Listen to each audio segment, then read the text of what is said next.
Very good evening. Welcome to the debate. Early స్టేజెస్లో జర్నలిజంలో ఉన్నప్పుడు ఆ నక్సల్ ప్రాంతాల్లో పనిచేసినప్పుడు పనిచేసిందంతా ఆ ఏరియాలోనే నేను పనిచేసిన దాదాపు 15 ఏళ్ళు నక్సలైట్ల ప్రాంతాల్లోనే చేశాను. కోవర్ట్లు ఉండేవాళ్ళు. నక్సలైట్లోకి పోలీసుల తరఫున కొంతమంది వెళ్ళి నక్సల్ దళాల్లో పనిచేస్తూ అవకాశం దొరికినప్పుడు ఆ దళాలని చంపేయడము, లేకపోతే వాళ్ళు వండుకున్న వంటల్లో విషం కలిపేస్తే అవి తిని చచ్చిపోయిన వాళ్ళు, తాగే నీటిలో విషం కలిపితే వాళ్ళు తాగి చనిపోయిన వాళ్ళు, ఇలాంటివి చాలా చూసాం. ఇది ఒక రకమైన కోవర్ట్ ఆపరేషన్స్. ఇది పోలీసులు చేయించేవాళ్ళు. ఎన్నో కవర్ చేసాం. తర్వాత మళ్ళీ కార్పొరేట్ సెక్టర్లో కూడా ఉంటాయి ఇట్లా. ఒక కంపెనీలోకి ఇంకొక కంపెనీ మనుషులు ఎంటర్ అయ్యి అక్కడ ఎలా చేస్తున్నారు, ఏంటి, దాన్ని ఎలాగా దెబ్బ కొట్టాలి, ఆ ఫార్ములాస్ అన్నీ బయటికి లీక్ చేయాలి, ఇలాంటి కార్పొరేట్లో ఉంటాయి పెద్ద పెద్ద వీటిల్లో. మిలిటరీ ఆపరేషన్స్ మనం చూస్తున్నాం కదా. ఇప్పుడు ఇవాళ కూడా సిఆర్పిఎఫ్ జవాన్ ఒక అతన్ని మన వాళ్ళు అరెస్ట్ చేశారు. అతను పాకిస్తాన్కి మన రహస్యాలు చేరవేస్తున్నాడని. అదొక రకమైన అవి హనీ ట్రాప్స్.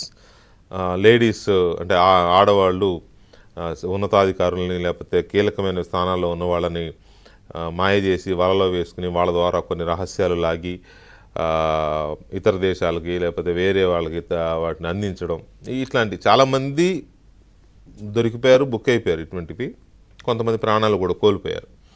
ఇప్పుడు ఇదంతా ఎందుకు చెప్పాల్సి వస్తుందంటే, ఒక రాజకీయ పార్టీలో ఇంకొక రాజకీయ పార్టీ కోవర్ట్స్ ఉన్నారు అనేది ఇది చాలా ఆశ్చర్యాన్ని కలిగించేది, ఆందోళన కలిగించే అంశం కూడా.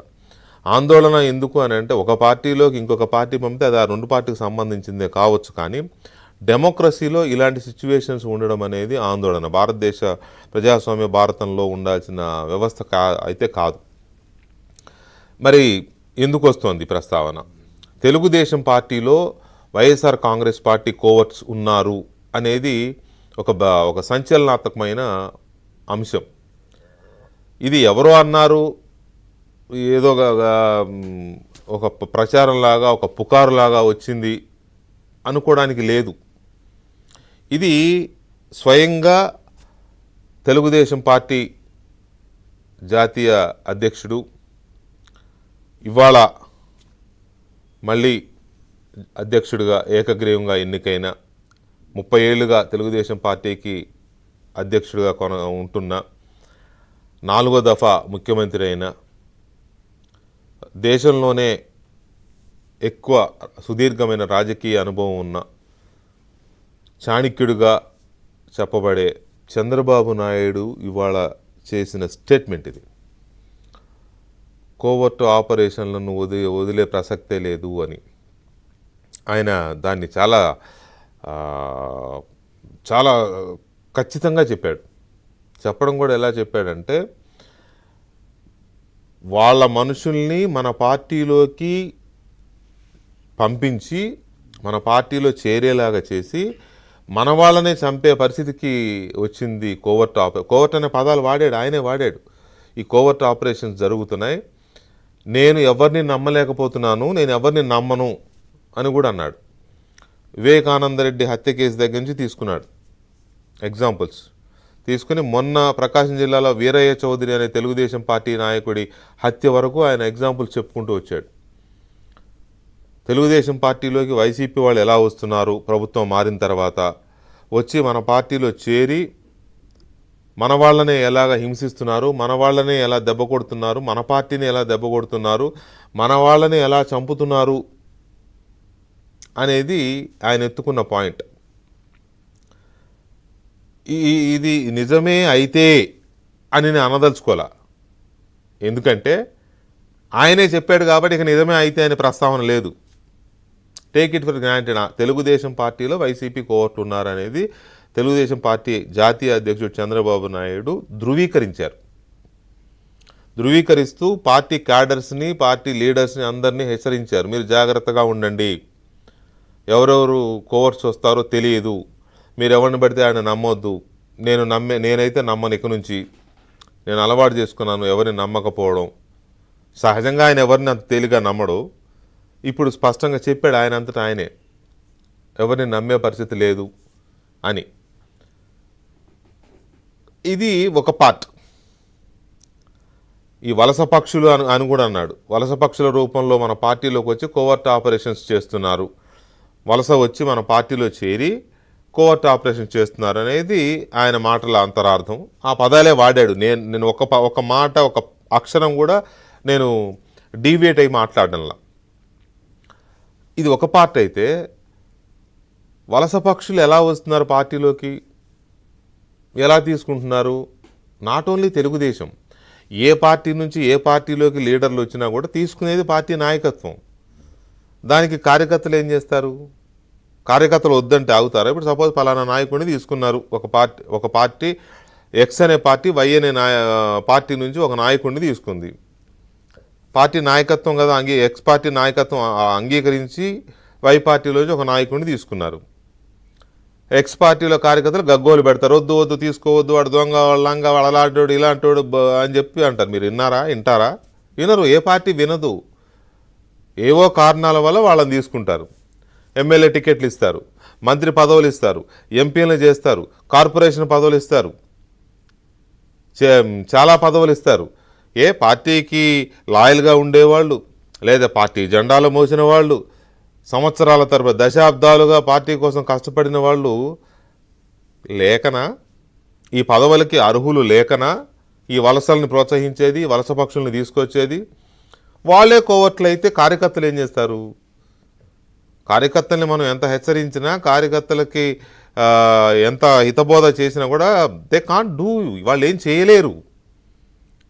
సపోజ్ ఒక వ్యక్తిని తీసుకొచ్చి వేరే పార్టీ నుంచి ఎమ్మెల్యే టికెట్ ఇచ్చి ఎమ్మెల్యేగా పెడితే గెలిచాడు అనుకోండి, ఆ కాన్స్టిట్యున్సీలో ఉన్న కార్యకర్తలు ఏం చేయాలి? ఇష్టం లేకపోయినా అతను చెప్పినట్టు వినాలి, భరించాలి కదా. సో ఇలాంటి సిచ్యువేషన్లో వలస పక్షులు వచ్చి కోవర్ట్ ఆపరేషన్లు చేస్తున్నారు అని అంటే దానికి బాధ్యులు ఎవరవుతారు? కార్యకర్తలు ఎలా అవుతారు? సో ఈ వలస పక్షుల విధానము, ఈ కోవర్ట్ ఆపరేషన్స్ ఎలా జరుగుతున్నాయి, చంద్రబాబు నాయుడు ఎందుకు దీని మీద ఇంత స్ట్రెస్ చేసి ఎందుకు మాట్లాడారు అనేది ఒక అంశం అయితే, ఇంకొక ఆసక్తికరమైన అంశం జరిగింది ఇవాళ. జగన్మోహన్ రెడ్డి గారు వాళ్ళ పార్టీ నాయకులతో కార్యకర్తలతో ఏదో మీటింగ్ పెట్టుకున్నాడు. బాగానే పెట్టుకోవచ్చు, ఆయన కూడా మాజీ ముఖ్యమంత్రి పెట్టుకున్నాడు. ఆ పెట్టుకున్న దాంట్లో ఆయన ఏమంటాడంటే, కూటమి ప్రభుత్వం వచ్చిన తర్వాత ఒక్క ఉద్యోగం కూడా ఇవ్వలేదు, కొత్త ఉద్యోగం ఇవ్వకపోగా ఉన్న ఉద్యోగాలు బీకేశారని ఐదో లెక్క చెప్పాడు ఆయన. చెప్పిన దాంట్లో 3.5 లక్షల ఉద్యోగాలు బీకేశారంట ఈ ప్రభుత్వం వచ్చినాక. ఏది ఏడాది కాలంలో 3.5 లక్షల ఉద్యోగాలు పీకేస్తే తిరుగుబాటు రాదా రాష్ట్రంలో? అంటే స్పృహ ఉండే మాట్లాడుతున్నారా జగన్మోహన్ రెడ్డి గారు? మీరు రాజకీయ స్పృహ, పరిపాలనా స్పృహ, పరిపాలనా అనుభవం, ప్రజల మనస్తత్వం ఇవన్నీ తెలిసే మాట్లాడుతున్నారా? ఏడాది కాలంలో 3.5 లక్షల ఉద్యోగాలు పీకేస్తే అసలు రాష్ట్రంలో ఎంత తిరుగుబాటు వస్తుంది, ఎన్ని ఉద్యమాలు జరుగుతాయి? అసలు మీరు ఖాళీగా ఉంటారా? మీరు ఈ పాటికి ఒక డప్పు వేసుకుని మీరు మీ కరపత్రం ఇవన్నీ తిరగవు. పైగా ఆయన చెప్పిన లెక్క ఏంటంటే, వచ్చి రాగానే 2.5 లక్షల మంది వాలంటీర్ల ఉద్యోగాలు బీకేశారంట. అసలు ప్రజలు పిచ్చోళ్ళు, మనం ఏం చెప్పినా నమ్మేస్తారు అని అనుకుంటారా ఏంటి జగన్మోహన్ రెడ్డి గారు? నాకు అర్థం కావట్లే. వాలంటీర్లు ఒకసారి మా జీతభత్యాలు పెంచండి, మాకు 5,000 సరిపోవడం లేదు, మాకు 10,000 చేయండి లేదా 15,000 చేయండి అని వాళ్ళు మీరు పెట్టిన వాలంటీర్లు మీ హయాంలోనే ఉద్యమం చేస్తే వాళ్ళ తరఫున కొంతమందిని పిలిపించి మీరు మాట్లాడి మీరు వాళ్ళకి చెప్పింది ఏంటి? పిచ్చోళ్ళారా, మీరు ఉద్యోగులు కాదు, వాలంటీర్లు అంటే సేవకులు,